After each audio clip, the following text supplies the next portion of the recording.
Bharat Ratna doctor B R. Ambedkar महासभा sector 12 Panchkula के द्वारा अम्बेडकर भवन में 75वां गणतंत्र दिवस बड़े ही हर्षोल्लास के साथ मनाया गया। इस अवसर पर ध्वजारोहण एस फुलिया IAS retired state information commissioner द्वारा किया गया। समारोह के मुख्य अतिथि Dhanpat Singh IAS state election commissioner Haryana और इस समारोह की अध्यक्षता KS भोरिया IAS रिटायर्ड द्वारा की गई। इस अवसर पर गेस्ट ऑफ ऑनर के रूप में बलजीत सिंह संधू IPS रिटायर्ड पूर्व DGP Haryana, Surendra Kumar Jatav IRTS retired उपस्थित हुए। इसके अलावा और काफ़ी संख्या में महानुभाव भी उपस्थित थे। इस मौके पर सांस्कृतिक कार्यक्रम का भी आयोजन किया गया।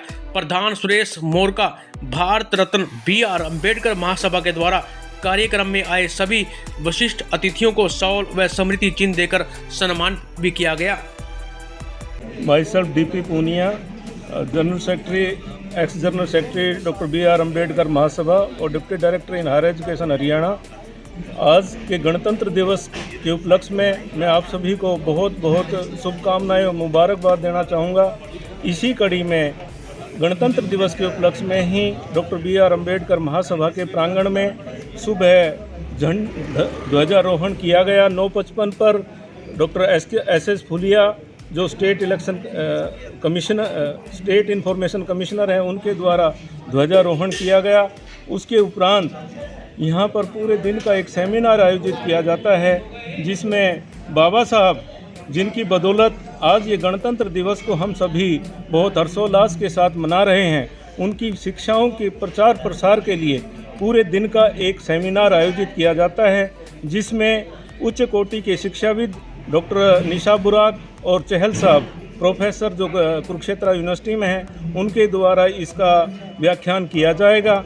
और हमारे समाज को आज का जो गणतंत्र दिवस है उसमें बाबा साहब का विशेष योगदान है कि हमारे दलित समाज को आज गणतंत्र के रूप में जो आज़ादी मिली, जो विचार व्यक्त करने का, शिक्षा का, संपत्ति रखने का जो भी अधिकार हमें मिला, आरक्षण का अधिकार जो भी दिया गया, ये बाबा साहब की देन है जिसकी बदौलत ही हम आज गणतंत्र दिवस को पूरे हर्षोल्लास के साथ मना पा रहे हैं। अदरवाइज़ जब तक संविधान में इस चीज़ का कोई प्रावधान नहीं था, बाबा साहब ने जब तक संविधान में ऐसा कोई प्रावधान नहीं किया तो दलितों की जो दशा थी वो सभी को ये पता ही है क्या दशा थी।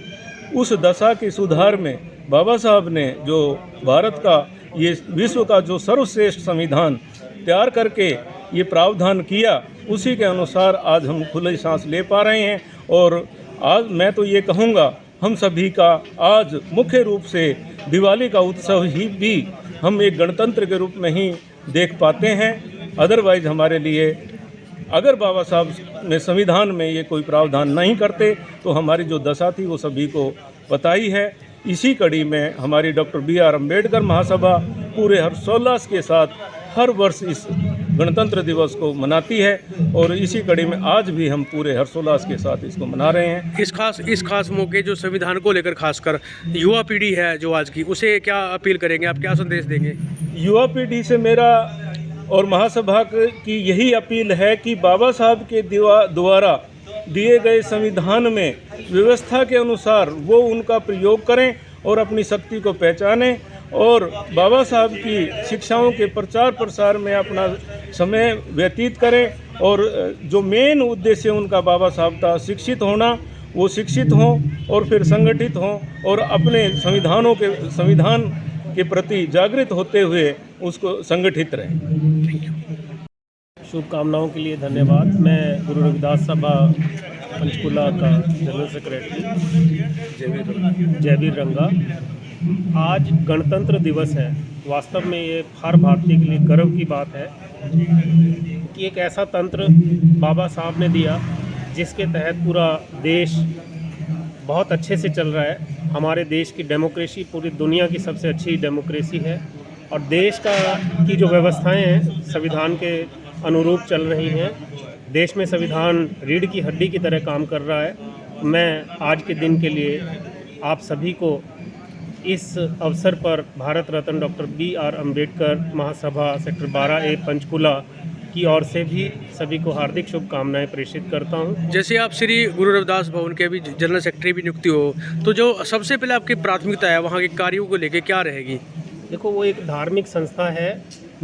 हमने अभी जो सबसे बड़ा निर्णय लिया है, तो गुरुजी के जन्मदिन के दिन ही हम एक लगातार लंगर की व्यवस्था का प्रबंध हम भवन में करेंगे, जिससे कि आने वाले श्रद्धालुओं के लिए जो है किसी भी समय आए तो वहाँ पे लंगर की व्यवस्था रहेगी, और इसको हम सुचारू रूप से चलाने की प्रथम प्राथमिकताएं हैं।